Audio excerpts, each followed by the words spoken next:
Ach Ùisdean agus fáilte bhlá aribh Ùisdeile go SpeakGaelic. Cimid a haisibh. Ha mise go sonna in Jew. Sonna in Gaelic means content or happy. Agus ha mi go sonna leis go bhfuil mi an seo called the raibhse. Chanil cála ha córsig them choma.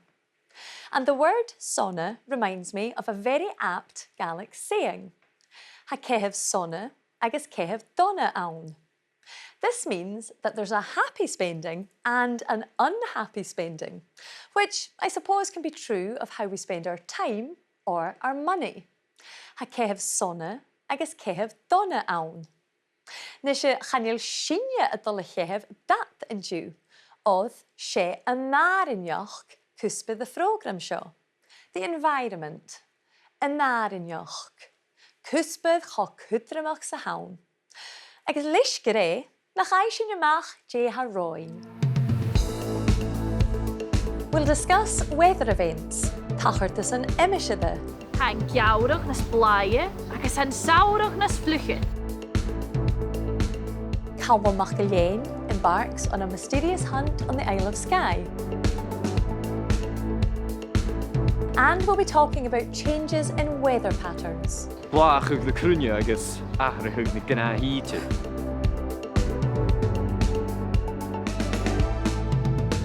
Nishe han taun cynnych ag cútsigin a ha colach rhain hín is a ha a giúmsachach na Gaelic. Ha mi iad mo gáid fáilte achud Ùisdean Ros.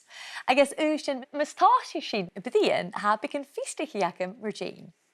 Rwcw sif an an donation, get a ha sif fyrach fiuch na halpa. Staleiv a fi cosiach, nyr nŵn hyn. Agus ha sif yn sas an an upar gleitiach ish. As yn cyrst. Cymryd a hanig sif chun na Gaelic yn tosiach? Wel, yn sy'n dolamach, be anman atcha a glag mara. A fa mi y ffeicyn anman atcha agus y miorica gora, je ha it y cialacag. Agus mi ierighaul, hwc mi gan tanig y fo cwtch fo Gaelic. Agus cymryd a hosi hw ma ha i'r Gaelic iwnsachwch? Wel, fa mi y ffwrach awn yn Ùisdean, agus hosig mi lefi dol gu classic yn oica. Rhain misha agus myfein, jacan, gira coitchen, standard grade, agus burin go cwmla dol gu arstira, luci yn syci. Agus yn rha gyddys yn biawn y fa gysorig dy ffeiml gaif? Wel, ha mi gen fec y fel morin gorson fi ffeiml go. Rhain mi cwrsgynnig olhau Ùisdean mar olianach parstwnia, agus fad na cwrsgyn grammar le ffeiml go. Varach sin, well, litrin do luciúnsaí ha riain larchlín learn Gaelic agus radio agus TV. Ha sif fyrach an an imig áte fiuch na halwapa a bhfuil ún máte ann I searleif. Ha mi dul ra Ros Ros an Ùisdean Ros, cyns gyr Ros an anam sloniag, horamsa, agus yn syfyrla ha Ros y Gaelic ag promontory mar hawn an Ros an Stocha gyfil cwtchys mwynach ag na ché áte Gaelwach a han no brein, and the garich sipain geta gyda cóirsnach Gaelic awn? Wel, ha cóirsnach Gaelic awn, agus ffilm trofi yn y Gaelic awn an Ùisdean, agus ffilm ag an artsgol cwtchoch, ffilm Gaelic ag an artsgol, agus ha Club Gaelic Ùisdean awn, ha cwr classic yn doi, agus tacrystan eila, agus bi feisiawn, feisio Ùisdean, y tacrys gacliana, agus a cosio Gaelic awn cwtchoch. So, ha mor yn dwni awn yn Ùisdean ag gyfeil Gaelic, agus ag gyfeil wy awn yn Gaelic. Ha, gyda'r. Nisha, a fel fachgolf nio apers Gaelic awn y siarli? Wel, ha mi dol ra yn ffacol uafasoch. Yn cyns gyfeil uafasoch dorfa ha fúman awn, ha nachel awn yn berla. Fúma y tîn tron agus ec yn jerag, ha cwtsioch nachel awn yn berla. Uafasoch. Wel, tafleithers yn sin, agus bi Ùisdean I ddais códarúm na satche sa fhrògraim, agus clúni sin barach fwy an o'r sin. Fe mi ra gyfil mi a coet ddi sin. Ach yn draste, Jimmy a gofyn sas sy'n iwnsachwch.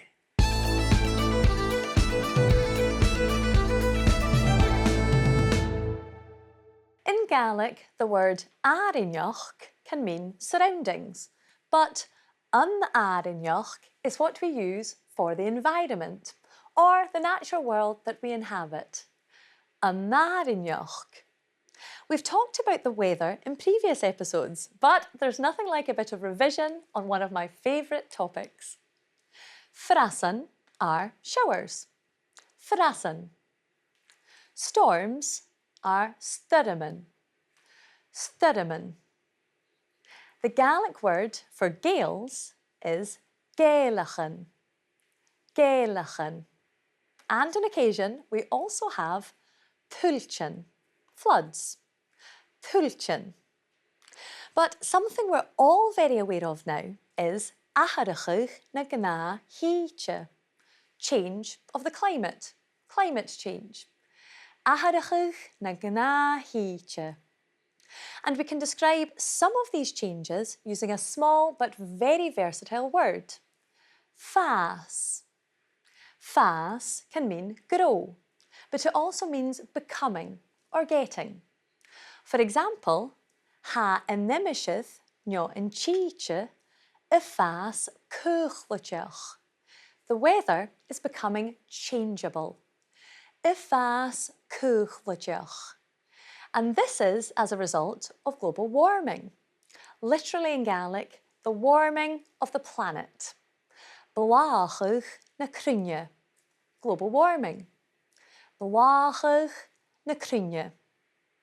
If you've noticed the climate changing and becoming warmer, and you want to talk about how things have changed, you could say Gas an geabhrach na bhruidhinn. The winter got warmer. Gas an geabhrach na bhruidhinn. And if you're a bit pessimistic about how things are going, Fasi cúisin nas misa. Things will get worse. Fasi cúisin nas misa. If you have some hope and are wondering if the situation will improve, you could ask, fasi na siad íteach. Will it get better at all? Fasi na siad íteach. To answer that question and to say that things will improve, it's Fasi cúisin na siad. Things will get better. Fasi cúisin na siad. Or, if your answer is simply that it won't, that things won't improve, you can reply, Chamas cúisin na siad. Things will not get better. Chamas cúisin na siad. Nisha, nach sin risina chóirich ita Rona agus Luke. Agus fiach an Jacob gingin a haperston a chunig sin an ship a hokal.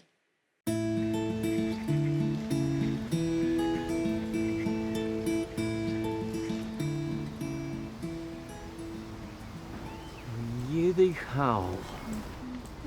Gonnig! Hi, gaf me leisco? Tuilleadh, charam je toch al jawab hier. I mean, dag is nach ra. Jay Ùisdean toch al jalab Gaidhlig? Vám je dag is jawab a hokal in a chrí, ach naatje sin, hok mi jawab in a cheumannan. Dilly. Ba mi geistach die árainneachd son kosher na scoile, molach by an dórain? Wil u jolach het?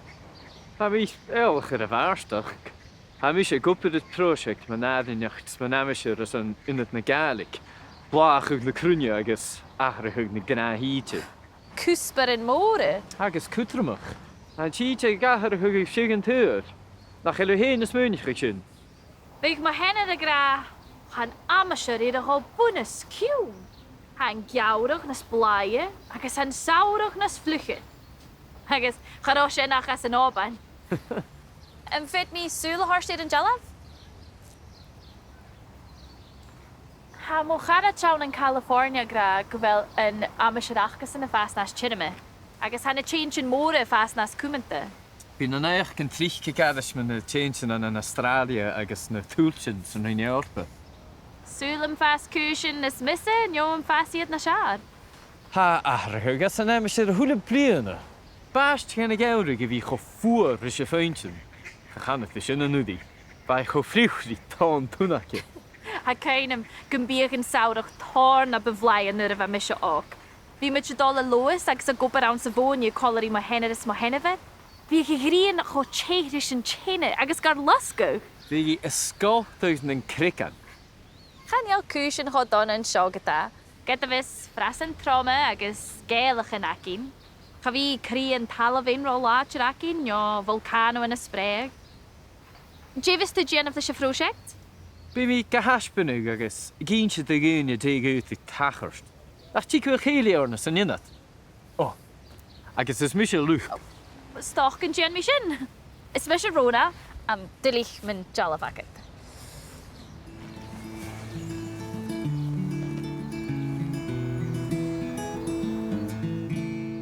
Am dy lensiv na val Luke agus Rona a gra an sa chorig of a shit.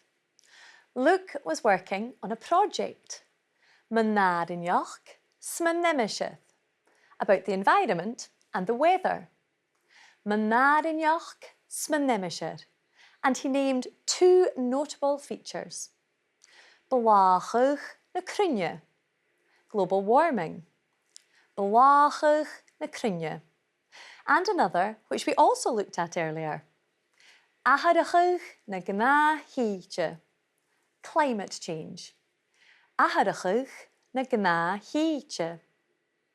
We could see that Luke was very passionate about the topic and aware of what was happening, saying that the weather was I Gàidhlig tuilleadh, changing all over the world.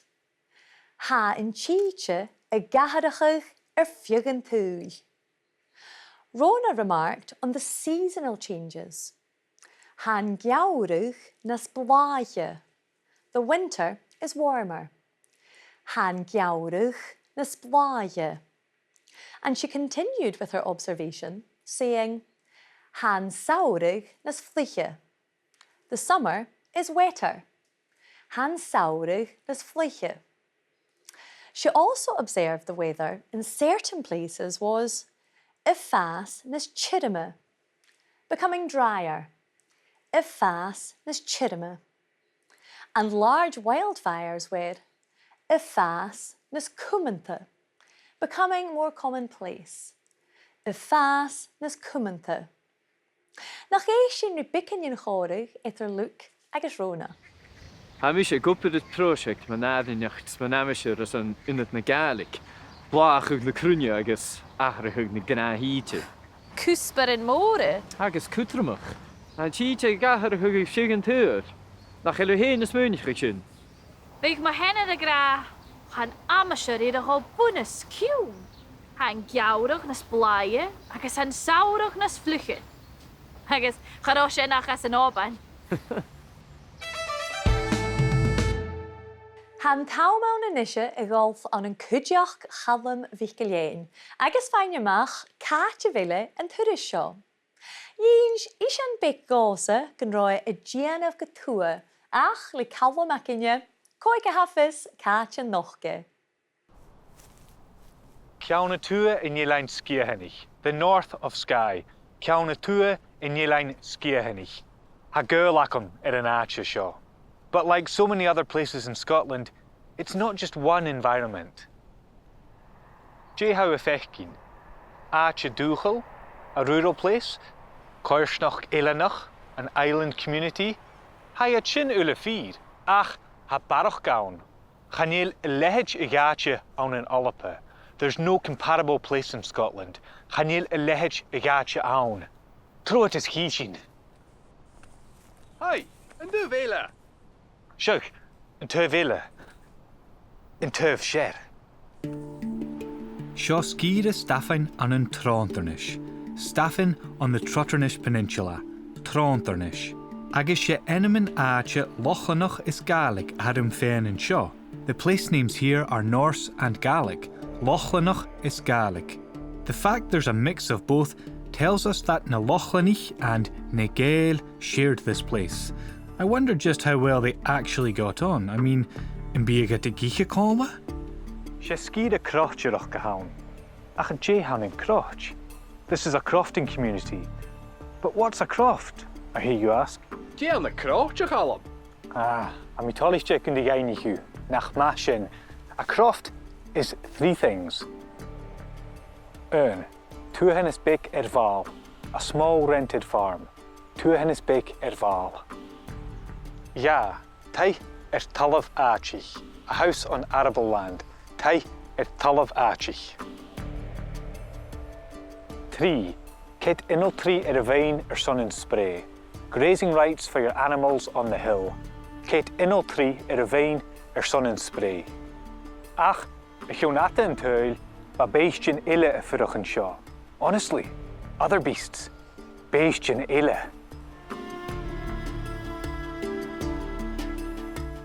Chur Ùisdean Ros in Taitaski seo vaun ans na Seachcatain. Ùisdean Ros opened this museum in the 70s. Jehu corrah sé Taitaski háis chuig agus stiùidio chuig. Well, va mi porstanach na va mi na fáiste va uí bór ag man na seirúdan. At bhí na gáil uí in Oslan agus Gaidhlig. Jeha facail go bhfuil fossil an dinosaur run lorg as an Eilean. Sé dúach réirs nátar náide sin forstanach go bhfuil a már an na heo. A féicne a chladach sé bhúrach ag toirt fullaseach. Yn byrjun do gynnu sy'n bif fossil o lorg? O, bwrint. By mi eisiau gael yn y styd sio hwyl y sawr, agos y sialtwg na fossil yn a dyn nhw I lorg ar y las yn un, agos ffiwn yw gymaanasach. Yn byrjun gose fossil o lorg? O, bwrint. Garir sialtwg mig fod yn hawdja. Okay.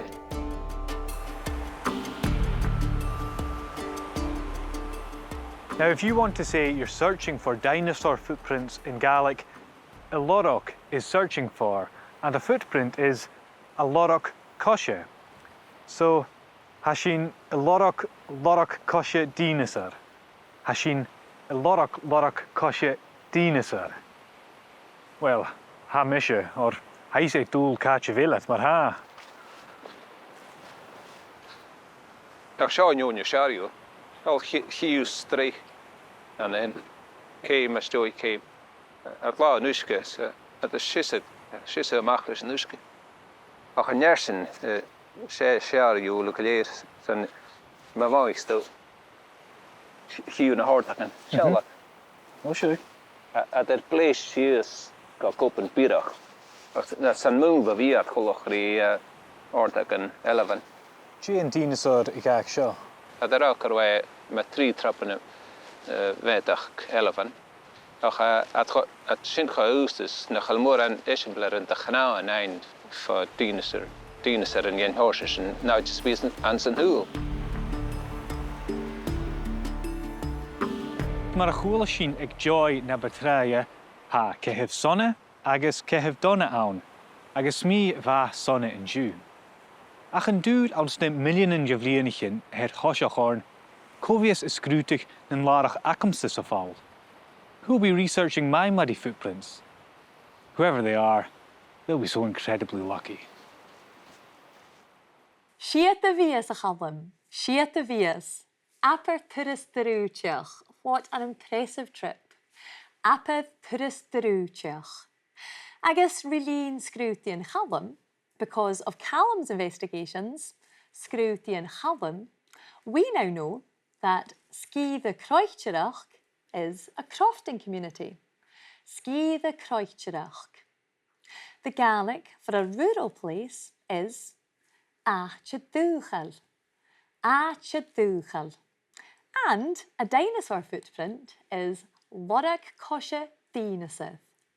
Lorg-coise dinosaur.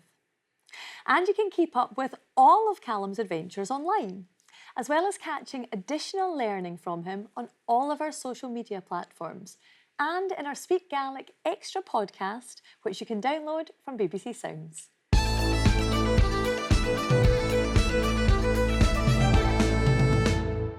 Ha Ùisdean Ros códrum innse, agus Ùisdean chunig sin Calum an an ceanna tua in Eilean Sgitheanach, an ro se péin riamh in Eilean. Ha mi bheann gutrík, ag Curscan Gorage, ag saor-thoileach, agus gutseoch be Calum Maclean àrainneachd a bhain ag saor-thoileach fat céhir bliana. Ag a thuh àrainneachd, rain esan agus mi héin, cwrsa y bas deig awn yn Staffin. A fel àrainneachd canan as dúchas a cwr Calum Maclean dói. Agus fe insinoch. Nisje, ha mi tig sin gyfer sif yn sas an yn opad gleitiach is àrainneachd. An un sif go bicin mynd sin? Ha mi fi Genevop saor-thoileach le Uras National National Trust for Scotland. Agus a gal pars down in thistle camps. A Genevop maar example a legal sheas invasive species, maar rhododendrons agus Sitka spruce, agus gan loisgag chinchin mora, agus apperspores a bhain. Agus fashion a Genef sin agus brosnagag toirt brosnagag do groving agus lucen duchel. Wel, ha sif gymat rang a fel unia acif sy'n cwrsiachat sy'n fi eile? Like me mo greach grun bliana, cyn grun bliana. Agus sin yn unia acimsa. Agus, still eif fi fallof motorbike, cad yn bysio fy siŵl? Ha mi fi awn yn Eilean, yn rang, a velag, na tíran Ísle, Netherlands, agus Geramals, agus yn tultan sa tían, a misha, agus carriage acum, a janaver yn tuain. A mi le jail Scandi Noir, and hanyel mi fi an tuain riaf, agus docag yn facatu yn program The Bridge yn Drochage. Fwnnag. Agus ha mi son a dal Harris yn Drochage Orsond. Gaelhlig, wel, taplet gymwr sy'n chyn o frin rhain. Ha rwy'n na chwach cleinsion mynd hwyrus ywns chi ach cydioch yn ddwper àrainneachd a ha acif cydioch. And remember, a subtitled version of today's programme is available on BBC Alba's YouTube channel to support you with your learning. Nisje, met Lintje Noorn, Lisje Nieuwsachig, Jimmy een bekend jyn chorig a va akin de betraaie et look agus Rona a chuairt at the east. Ha ahrach agus an am sé húla bliana. Bast chéna gairig a bhí cho fuair is sé féintin. Chachanach leis sin an nudí. Ba cho friúchrí tionndadh. Ha cainam gymbiach yn saorach tor na beflaen yr yfa misio og. Fi mynd i dol y loes agus a gobar awn sa fôn i coleri mo heneris mo henefed. Fi chi grin cho cheiris yn chene agus gar lusgo. Fi ysgolthwyd yn crican. Chan ial cwys yn chodon yn sio gyda. Gyda fys frasen troma agus Gaelic yn acin. Cha fi cri yn talafin rolat yr acin, nio volcano yn ysbreg. Kun chickev gaharig en nemisher van a laichen in Rona agus Luke a Brian. We heard Luke saying that winters used to be chafuar risha feinshin, as cold as poison. Chafuar risha feinshin. But that now they are very different and are chafluch vi tionndadh, as wet as a duck's backside. Chafluch ri tionndadh. Gaelic can be very expressive and descriptive, agus ha mi céinteach an cúms of caine na Happerston show. Rona was remembering summers that were tor na beflaie, much warmer. Tor na beflaie. And summers when the sun was so hot. Chache rishin chinne, as hot as the fire. Chache rishin chinne. But Luke went one better, describing the sun as ysgolthwch na'n crican, splitting the rocks. Ysgolthwch na'n crican. We also heard references to change in mora, huge fires, change in mora, and crihan talavine, earthquakes, crihan talavine, as well as volcanoes, the Gaelic for which is volcanoan, volcanoan, and tuilchin, floods, tuilchin. Fachgil a ha ma cwmal chaine na revishiv a brain ri cadachin àrainneachd. Agus cainechef gyfil tuilleadh eisiamplar yn rhin lorg an láirich líonacin sa nerain àrainneachd. You'll be familiar by now with the way Gaelic prepositions form their own prepositional pronouns, like orm, acum, or go. But we've also met more complex prepositions that use the possessives mo, do, a, my, your, his, her in the middle of a phrase. For example, rituv, beside. Beside me is rimohuv. Beside you is ritohuv. Another preposition that uses the possessives instead of a pronoun is asj, after. After the rain, asj anushke, but after me, asmoye. Unlike rimohuv, by my side, there's no good word-for-word translation of asmoye, but it works in exactly the same way and just needs lots of practice. Remember that mo, do, a, his, all the night, so j becomes ye, as the ye, after you. But for the rest, we use the simple j, unlenited. So after her, as a j, or after them, as an j.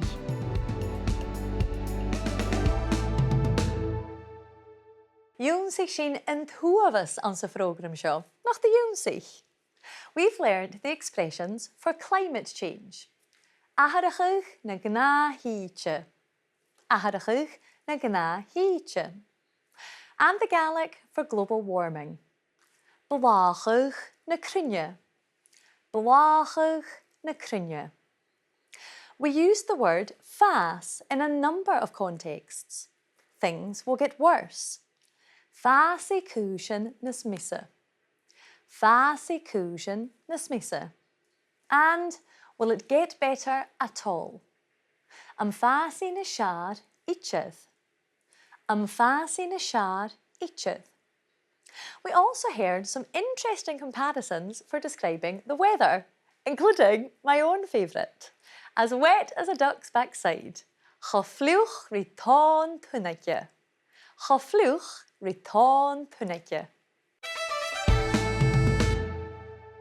Willa Ùisdean, Gumi Ùisdeanach ha núine Ùisdean. As always, you'll find lots of additional resources online, along with information about Gaelic classes.